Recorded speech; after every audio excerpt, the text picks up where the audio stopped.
Beach FM kick-off sports breakfast show with HMC Kapiti, your local authorised Kia and Suzuki sales and service agent, and now your local AA Auto Centre. At HMC Kapiti, the journey just gets easier. Find out how easy online at hmckapiti.co.nz.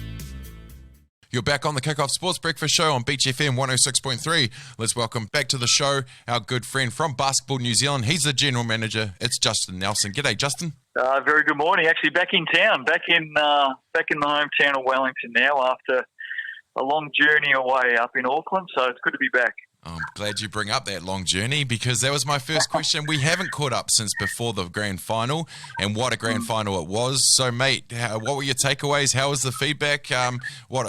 Me personally, stellar, mate, stellar. Yeah, look, I think, the only thing you ever hope going into a grand final is it's a great game. You just want it to be a cracking game. You don't go in there, certainly not in my role, you don't go in there thinking about or wanting any one particular team to win. It's great that both teams got through, but you just want a great spectacle, a fantastic, entertaining game for the fans in the stands and also the viewers at home. So you could imagine, by the time the final buzzer had come, I was very, very happy with what had happened. It was just an amazing game. Thrilling finish, absolutely thrilling finish. And, the Nuggets got the win, so good on them. If I remember correctly, weren't the Nuggets actually supposed to be in next year's competition? Was the original idea? Yeah, they were. They were originally in for 2021, and an opportunity opened up with the Showdown. Obviously, the changes that we'd made through COVID, and they took that opportunity with both hands. And lo and behold, they end up lifting the silverware. So just a real fairy tale story for them. The two teams that made the grand final, actually, the Nuggets and the Jets, were the only two teams in the competition who went into the draft and had their first three selections live, which means they hadn't pre-selected any players. Wow. Those first three selections were live, and they're the two teams that made the grand final. Outstanding. Oh, awesome. I loved seeing young Jordan Hunt get the MVP and then admitting to the world that he had never been to Dunedin. It was a little bit off camera. He couldn't quite see it, but because I announced that Jordan Hunt had won the MVP, and he came up, and I got out the way, and obviously Hugh Bain interviewed him, and I was standing next to Burton Shipley. For those who don't know, Burton, obviously very, very prominent in basketball on FIBA, and he's president of FIBA Oceania, so he's very high up in basketball. He actually presented the Showdown Cup. But as I got back to Burton, just off camera behind, is when Jordan Hunt said, I've actually never been to Dunedin. And I turned to Burton and I said, did he just say what I thought he said? And Burton's like, yep, he's never been there. So, yeah, just a very comical moment. But one that really wrapped up what this event was about. It was different. We had to change. We had to show some initiative. We came up with a unique concept. And it meant that players could have been playing for teams that they'd never played for before. And that's okay. It was a great show. It was a lot of fun. And I thought that wrapped it up nicely. Absolutely, mate. Hopefully we're back on the road next year with the travelling circus. But do you think that, the draft concept, because, everyone I've talked to just love the idea. Could this be a thing coming forward? Maybe introduction of more, if you're not in the draft, then maybe more local players have to be, I know it's all admin for you, but what are the feedback on that kind of concept? Oh, look, it's a big discussion point, and your timing of that question is absolutely perfect because we've got our annual franchise meeting between the 10 teams this afternoon. So wow. It's coming up today. So your timing couldn't be better. Look, the teams have some conversations to have and some decisions to make because what we uncovered through a unique set of circumstances was we uncovered something that the fans fell in love with. There's no question about that. We've just conducted a fan survey with a huge response, and the positiveness for the draft and the concept and what it delivered, the response to that is upwards of 90% in favour from the fans. So when you're talking those sort of numbers, we know that we have come across something that really hit a chord with the fans. What I would suggest is I don't think we could do it the same way because we want to go back to an environment next year where we're travelling and teams are playing at home. But what it does is it says to us that, hey, this is something that the fans love.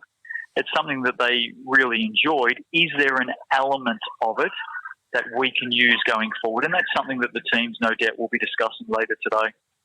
And I guess the bigger import question will be as well in there somewhere. Right. It will. I mean, on the imports, I think, there'll obviously always be imports in the Cells NBL. What will be discussed today, no doubt, will be, how many is a good number. The one thing we can't control is whether imports can actually come in and play next season. We don't know that yet. Yeah, of course. Well, mate, it has been an interesting time. Of course, we are back in levels now.